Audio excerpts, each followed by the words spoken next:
Welcome to Marketing Mistakes and How to Avoid Them.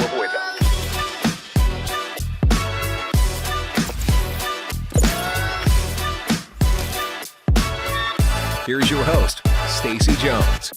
Welcome to Marketing Mistakes and How to Avoid Them. I'm Stacey Jones, and I'm so happy to be here with you all today, and I want to give a very warm welcome to Trisha Jha.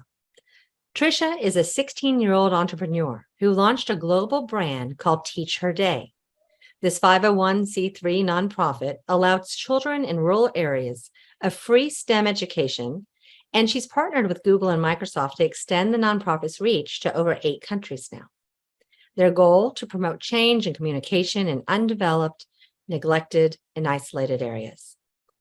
Trisha is an example of the Gen Z youth movement that is going to help brands better leverage corporate philanthropy to appeal to targeted consumers by making a difference.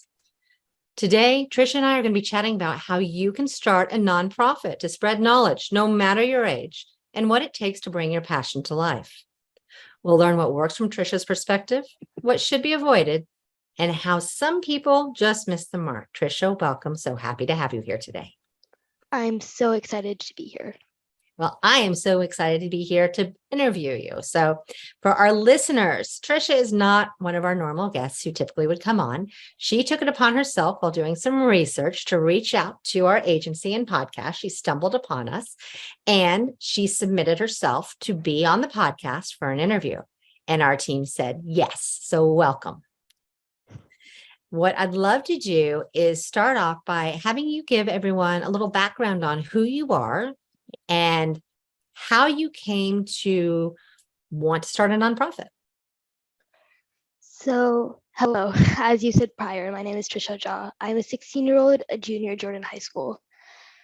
Personally, I've always thought volunteering is everything. Whether it's a smile at the door, somebody just asking you about your day, or donating a book. Volunteering can touch hearts. Based on this, I actually started teaching 6th grade. I was going through a nonprofit named Bake Back America. They saw my talent in 7th and 8th grade. I started hosting classes there. They had a small group of 5 to 6 students, which I became really, really, really close with. I still contact them today just for ideas, beliefs, because like I said before, I'm in Gen Z and I do believe that kids, including myself, we are the future and we have so many different ideas.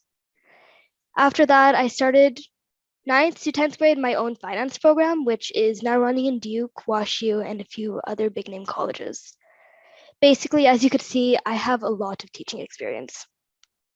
Ironically, that's not the thing that made me start a nonprofit, what most of you would believe. I actually went and I visited India for some time.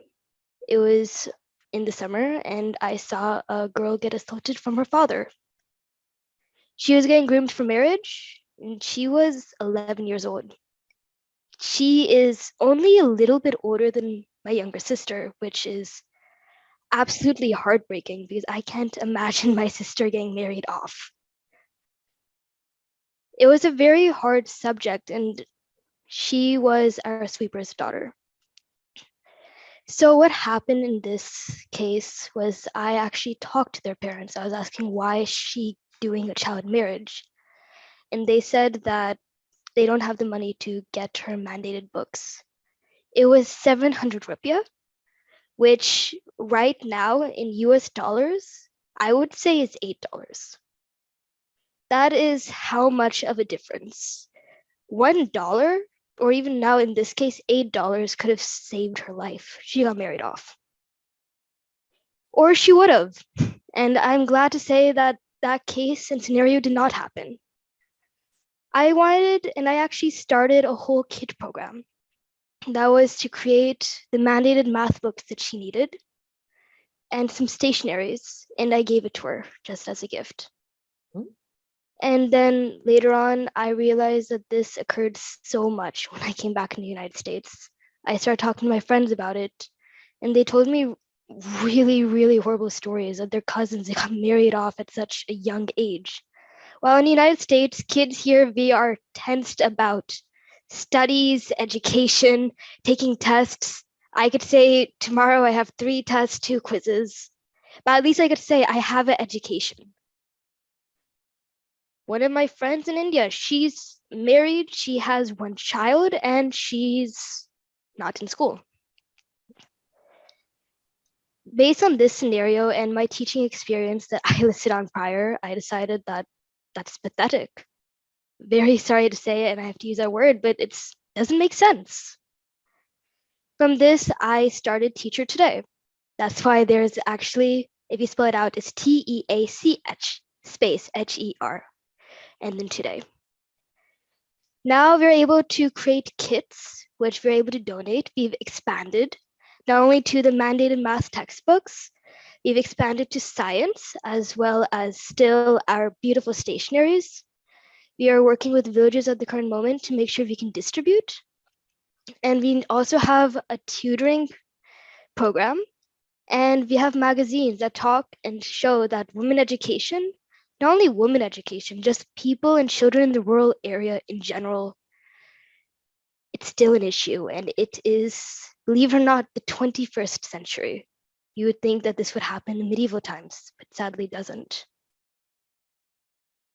So how, when you came back and you heard that, this has happened to friends, family members and the like, how did you actually take action to start making your dream of helping more people than the one girl that you were able to help come true? What were your first steps? So my first step was actually quite surprising. Obviously, I reached out to so many different types of people. Not only did I reach out to my friends, I started a whole platform on Discord, which is a very, very great tool for any business if they want to spread anything out, especially to high schoolers.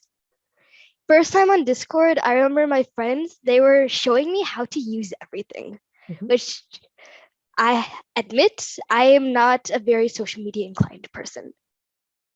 So I went on, I used Discord, and I contacted and just talked about this issue.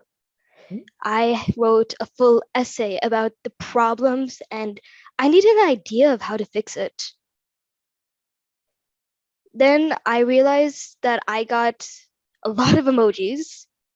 There is a reaction on Discord, which I did not know how to use until a few months later. Very silly, I am very aware. Quite embarrassing, really, but it's fine. So right from then, I got over 100 to 200 just emojis, and people started contacting me saying that, are you going to be starting a movement? And I was like, that is an amazing idea. I was part of the New York Academy of Sciences, which is a science academy, but I started posting on our discussion boards, and then so many professors, they came out and they supported me, saying that this is a humongous problem. And then they actually allowed me to go through a contact named Hack Plus, which is an incubator program.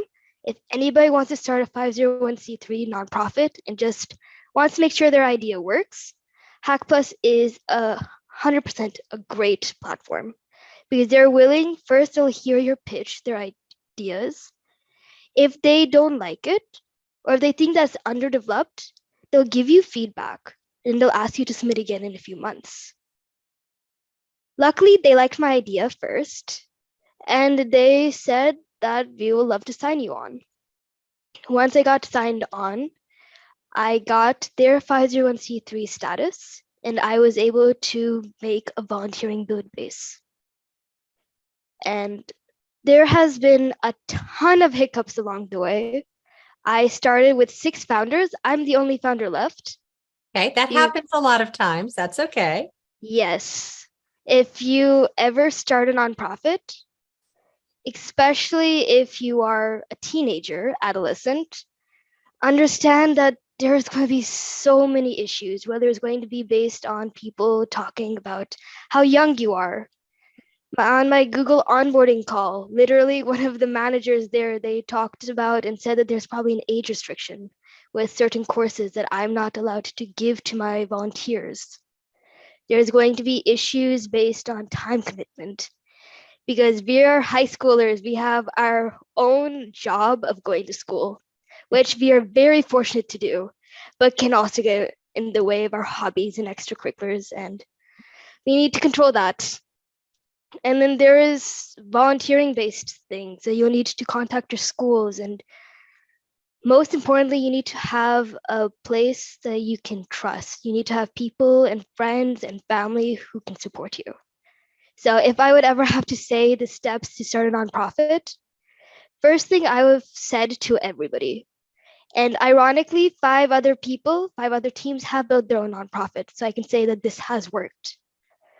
First is just test your idea before you try to legalize anything or go head first.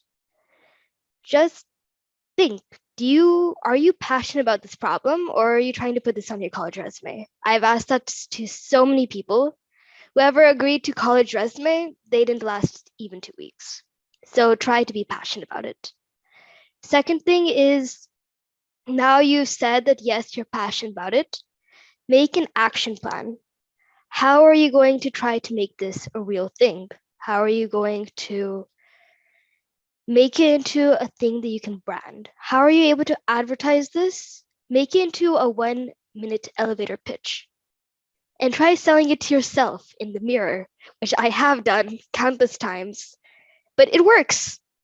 You're able to persuade yourself, you should be able to persuade others. And more importantly, there you practiced. And I think that's the part that it's not just persuading yourself. You actually took the time to hone your pitch and figure and hear where you might stumble. Like even on this podcast, like I want to hone what's written that I'm going to say about someone's bio before I just come out and say it. And if you don't practice it, you're not going to get it right. And so you're working on creating expertise, but when you do that. absolutely, yes. If you are going to stumble or hesitate or stutter, it does show lack of confidence. Which is hard if you're a kid. 100% yes. Mhm. Like I can say honestly right now, I'm one of the most terrified in my life.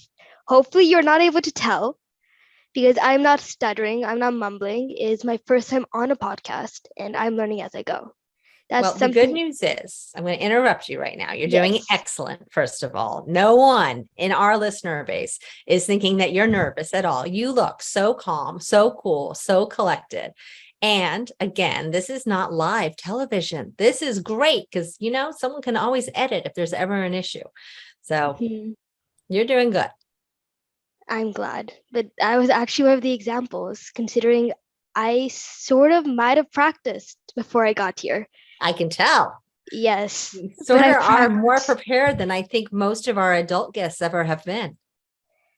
I am very glad because I honestly, I know you'll have to edit this part out, but I prepared on corporate philanthropy, not how to make your nonprofit.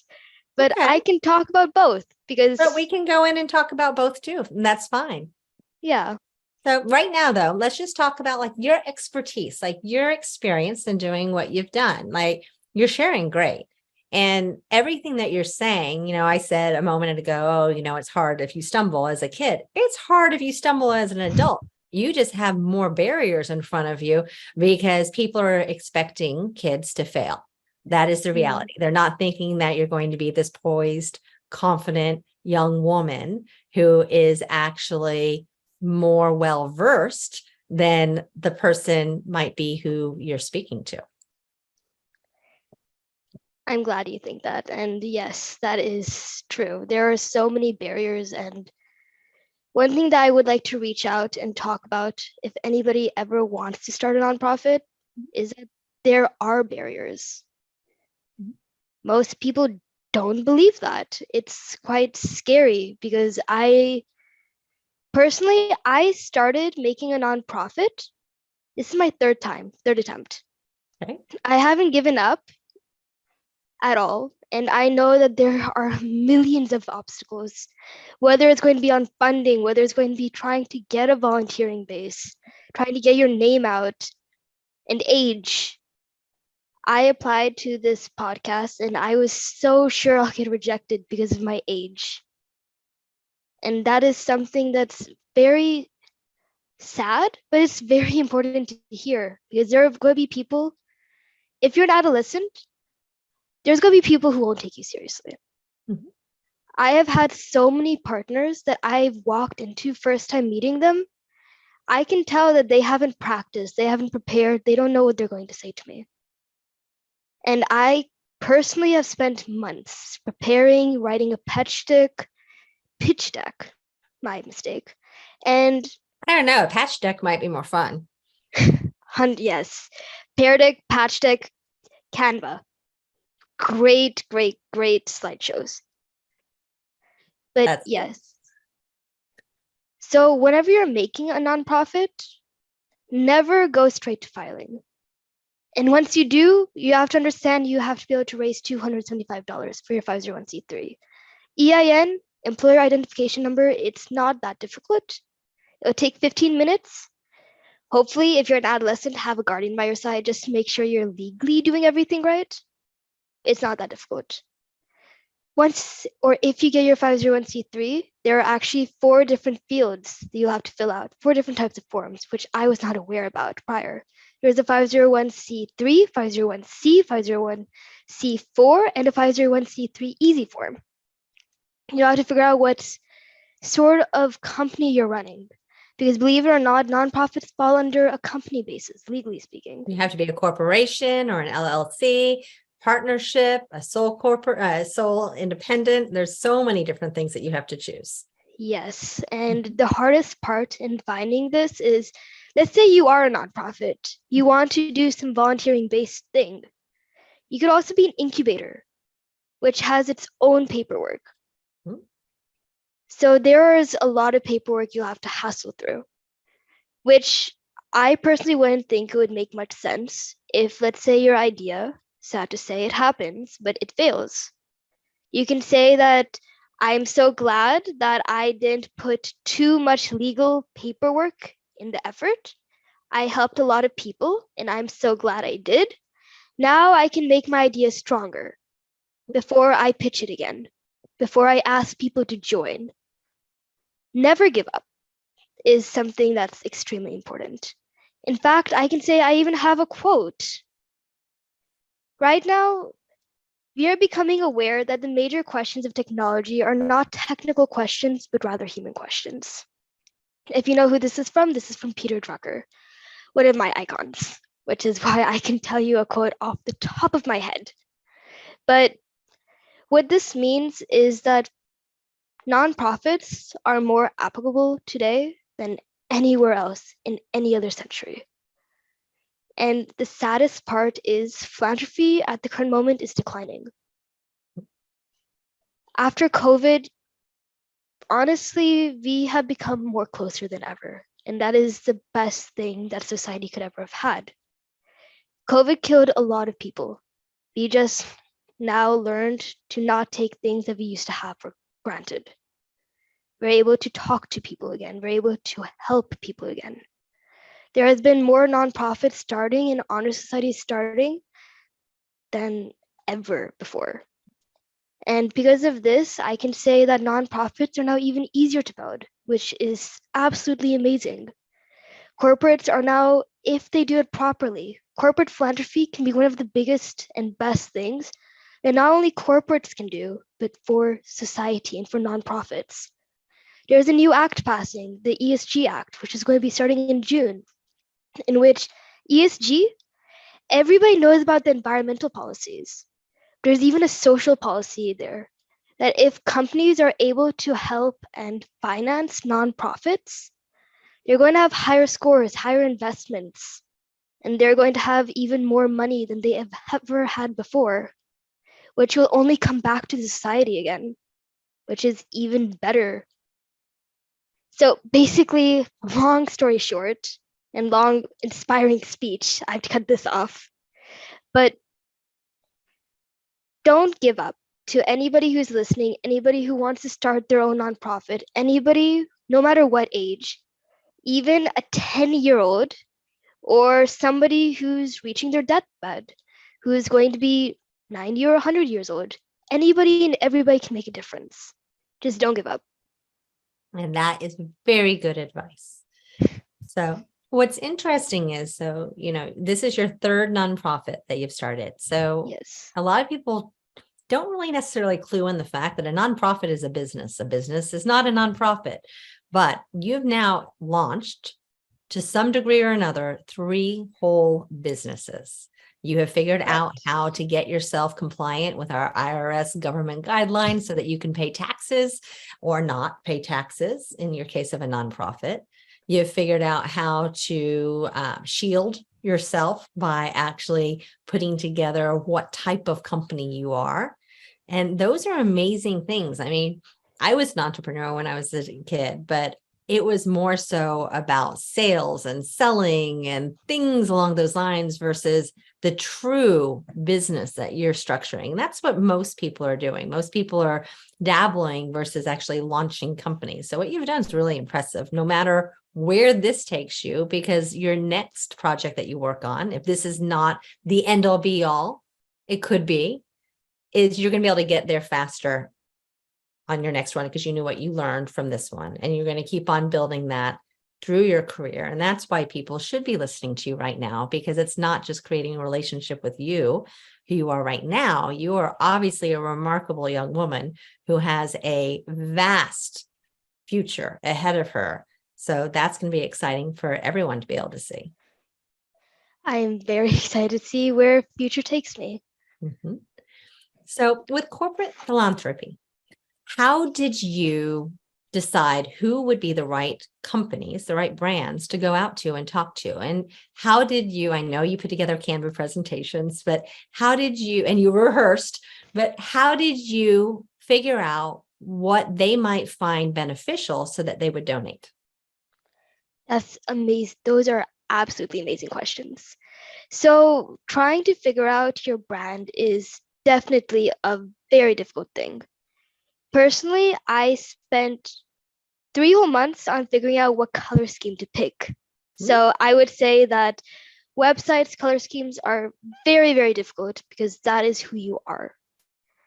So you could just imagine how more difficult it would be to find partners, that who you can support, who you can trust. So what I decided to do was I have actually formed a team, which is known as a partner team.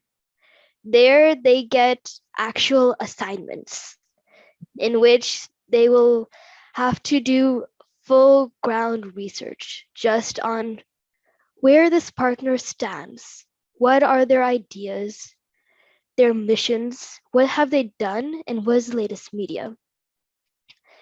Like our latest one that we got was Google. We got into Grow with Google programs, which I am so, so proud of my whole nonprofit to do, because one person cannot run a nonprofit. I would say I have 300 people working with us right now, and I am absolutely dedicated, passionate, committed to my mission as much as I know they are. They're the thing that makes me make sure that I'm doing the things right. So from this, they did a whole Google background on Google, which is very ironic. They had a full Google search history. They did full Google Press. We learned that Bard is Google's new AI, which we got a great chance to look at and we will use soon. Mm-hmm. And we realized that Google is an amazing humanitarianism. They started a full nonprofit program just to help digital aid, digital programs, and veterans, which is something that we have been very passionate about. Considering we ourselves as our mission is just to spread STEM internationally, the United States has actually been finding a humongous decline in digital arts forever. There was never digital arts as a thing until now, which is humongous in its marketing and has over 10,000 jobs that are readily available. So considering it fell under our STEM curriculum, as it is T, technology, we wanted to try and give back. So we filled out a ton of applications with the Grow with Google program. And we realized that digital arts, while it's vastly different from what we usually do, it's a great way to give back to the community right now. something that we can see rather than trying to make an impact in third world countries or try to start another program with it, that is. And then another thing that we do look at for our own partners is how we can collaborate with them. We usually break down to 3 types of partners. One is funding, one is collaboration, and one is advertising. Our collaborations would be like Lotus Test Prep or the Azad India Foundation, or even Seva International. These people, they are the people who are helping make the kits. Like, let's say Lotus Test Prep, for example. They are an organization filled with professors from U of H, Rice, and a few amazing colleges. They are here sitting all in a row and are trying to make sure that people who are not as fortunate as us are able to get a proper math education. And in the Azad India Foundation, they're absolutely amazing. They're the people who distribute and ship to over 100 villages, make sure that more girls, more kids in general who are parts of villages, they're able to get an education. Because before we started working with them, their schools were from makeshift temples. They used to use the temples as schools near the night, and in the morning it would be a temple, which I'm glad that they did for so long because people are able to get some sort of education. But it's not really fit for that matter. They had no pencils, they had no tables, they had no chairs. Most people were just standing up and then working. And they had no sort of unity in study. And also, the fact that only boys went to that school was also a little bit irritating in my idea and belief. And another partner, like Google, they work with our collaboration advertising because obviously Google is a humongous name. Collaborations would be like Lotus Test Prep, Azad Foundation. Absolutely amazing. Funding is how nonprofits work. And fundings are things that we will need from day-to-day basis. We are working with Delta Flights right now to get some funding from them. And yes, that is very odd that we would be working at such a corporate level. Why you won't really able to realize how a connection between a nonprofit and airlines could ever be connected. And that's a great question and a great thing to think about. And the truth is, most of the funding that we get, they don't really help. Like, they don't go with any target background. We aren't able to sort of monitor our funding only because we are at such a small scale at the current moment. There are obviously going to be companies which we will have to decline because they don't have the best press or they're known for any sort of bad media like child servitude or child labor. But we don't really have any closed lines when it comes to any sort of donations from nonprofits or even donations from corporates. And that's the thing that people will need to consider in a 501c3, aka a nonprofit. Because beggars cannot be choosers. That's the saying that is very, very accurate in this statement. Because money is extremely important. It's used to run everything. And while you aren't able to sort of control the companies you're able to get money from, there are other partners which you can't work with, like collaborators or advertisers. These are the people who spread out your name and make sure that you're branded correctly. And how are you working with brands and advertisers, corporations, to have them help leverage who you all are and expanding them through their own platforms? What have some of the companies done for you? So what have they done? Great question. First thing would be that a few of them, they've put our names on their websites. And others are that whenever they work with their Instagrams, they'll put that we've signed contracts for collaborators now. They would put like a full Instagram shout out. For my nonprofit, particularly, we have keyed in our focus on Instagram social media. And I would say that it's working very well because we get most of our volunteers through there. One of the key things you'll need, I know, I'm sorry, I'm delineating this question a bit, but I forgot to mention that whenever you start a nonprofit, you'll need to figure out your target group. Nonprofits are not like corporates in which you can hire people. You'll need to get volunteers. And based on that, you'll need to reach out to particular social medias. Like if you're aiming for, let's say, teenagers or adolescents like me, you'll need to reach them through Instagram, frankly. Or if you're going to be trying to reach out to adults who, while they're also on Instagram, most of them would probably prefer Facebook or LinkedIn. Usually LinkedIn because it's more of a professional network communications. That's how I reach out through most of my professors. And if you're looking for an even younger age group, let's say elementary schoolers, for instance, because there are a lot of nonprofits who do that. At this current moment, I don't think they have social media, so I'm sorry about that, but you could always try to reach out to their parents or through schools. I know from a fact and personal experience that they would love to help allow people to make such a big impact in their community.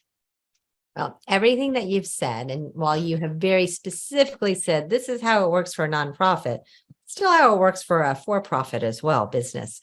So you're going to want to segment and target your audience and figure out whether it's someone that you are selling to or asking for something, whether that's time and hours and energy to donate or to volunteer. You're going to want to make sure that you appeal to them. And I think what is so appealing for you, and you're getting so many younger volunteers, is because you are the face of it. This would not be the same organization if an adult was running it. You actually are the one that's inspiring other kids to get involved because you're serving by example. And so that is what's making you the face of change, because it's not just the idea you had to help make sure STEM education is available in third world impoverished countries. It's how do you actually unite your age group behind you to help support and rally behind and drive this forward. So that's what you've done really, really well. I greatly appreciate that. Thank you so much. Of course. And So I would like to say as well, I did do a lot of research onto you. You are an amazing CEO, and I read about your stories about how you started Hollywood branding. It's very inspiring, by the way. well, thank you very much. I appreciate that. So let me ask you this.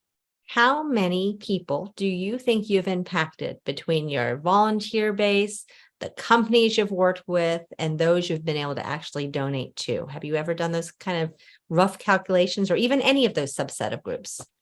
So I have done my kids calculations. We have donated to 40 people at the current moment. Okay. Sad to say, our program is on low budget. We are trying to get funds and hopefully continue back at that. Our tutoring-based programs at the current moment, we have tutored over 300 kids in India. And that's only with one country. We have now expanded to Nigeria, and I've not calculated that yet. And for what other question do you ask? Even with companies, how many companies have you worked with? I have never calculated the companies itself, because I know that a lot of like clients, they do work with us as well as volunteers. That's a very interesting thing. I will definitely do that after this call, Okay. but I've not done that yet. And then what's your goal? How much money do you want to raise so that you can fund your nonprofit to help more people? I would say always more money the better, but if I did have to choose a goal, it would be $1,800. That is at the current top of my mind, only because that is how much money we need for the next shipment of 50 kits. And that's So going for to be 50 children, to impact them, to help 50 children have improved life, to have improved learning opportunities, it will cost about $1,008, or exactly so. yes. Okay. So that's easy to be able to see a scale of that. So if you put in any sort of multipliers as you want to scale up, it's very easy to see how many people you'll impact at 10,000 or 100,000 or even more. That's absolutely correct. Yes. And if we continue on with our programs, soon we're going to be offering scholarships which I am going to be even more excited about, because we can get kids who have proven themselves academically, physically, and most importantly with passion, because that's what I idolize the most. We'll be able to get them a United States fully based funded education, which will definitely not only change them, but their families and their villages as well. And why I can say that it doesn't only impact one person. One thing is that my parents, they're from a village. My dad was one of the first people who actually got out of the village and into the United States. He is 100% an amazing person. So is my mother in that case and instance. Mhm. They were able to get an amazing education. They proved themselves. And now once we go back to Bihar in our village, they're able to say that we came to the United States. We're able to give education to not only our family, that is me, my sister, my mother, who already had a great education and a college degree. Same for my father. We're also able to give it to our cousins who aren't always as fortunate as we are, and to our, in this case, we do call them servants. They're not called servants in the medieval standards, but people who are like our sweepers, the cook, be able to help and give them an education as well. Mhm. And we're able to touch so many different people. This is one family. Now imagine hundreds of families just working together, because that's what our volunteer base is. That's why I can't lie. I have to say that when anybody tries to ask me just how much of an impact I've made, the thing is, I really can't tell you a number, because I know for a fact that number base, I've given this many kits to somebody. But I also know that their families have changed. If you have siblings, the books are going to get passed down to the siblings. There's going to be parents who are very interested in, like, oh wow, what is my child studying? They're going to try to learn basic English, which could help them get jobs, help them get out of poverty. Or also vice versa, whenever you're going to ask a volunteer. I made it a point to all my volunteers that if they're not passionate about any sort of mission that we're doing, they're not going to volunteer with us. Mhm. One of my first interview questions, and I do give interviews, I always ask them that why are they interested in THT? And more importantly, what are they willing to give to the community? What are they interested in? And based on that, I match them to a team, because I would like them to care about what they do. And them just caring, that changes a person, because they're more committed to something as a mission, rather than if you're trying to volunteer to just fill hours for an honor society, which I've seen so many of people do. Well, most people need to have a resume for their college that has said that they have fulfilled X number of hours. So that is pretty typical, I think, across all of America. Yeah, and it's very unfortunate. Well, I think it's fantastic that you have found passion and that you're helping inspiring so many other people. How can our listeners find out about you? Where do they go if they want to make a donation? And remember here, people, it's about $20 to help one child. That's what you're looking at with her breakdown. So you can actually help change lives, and you can help change lives right now with this, with Trisha. So Trisha, how do they find you? Where do they find your website? Yes, so you could just search us up, teachhertoday.org. If you would like me to spell it out, it would be TEACHHERTODAY.org. That is going to be our website. We have our donations page there. You could also just reach out on our Instagram. We would love to just connect with you if you would like to volunteer. Donations and money, absolutely amazing. But that's also one of the only, not the only ways that you can work and change lives. We would love for anybody who'd like to reach out to just volunteer. And I will give you an interview. I apologize. It is not that hard. I expect one resume, and I will just ask what you're interested in. Please have the resume really well, though, because I also sent that to my executive board. So, There's more eyes on it than just yours. yes, there is. Well, Trisha, thank you so much for coming on and sharing your insights and your wisdom that you've gleaned, because what you've learned can help someone at any age. It's not just something that's going to help other teens. And I truly, truly wish you phenomenal success in all of your endeavors, because I think the world is waiting for you to make a big difference. Thank you so much. And I then would love to come to the podcast again if you would like me.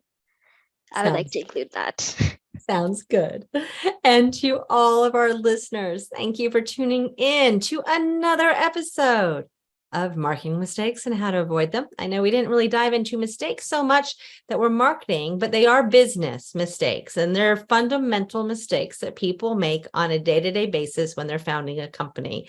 And Trisha here has actually learned how to overcome a lot of challenges that most of us find. So please heed her advice and take a listen and find your passion so that you can help inspire others in whatever you're endeavoring to do. And until next week, when we chat again, if you have any questions about how you want to get your brand more interwoven into movies or TV shows or working with celebrities or influencers, remember to reach out to my team at Hollywood Branded. We look forward to talking to you, and have a great one. Thank you so much.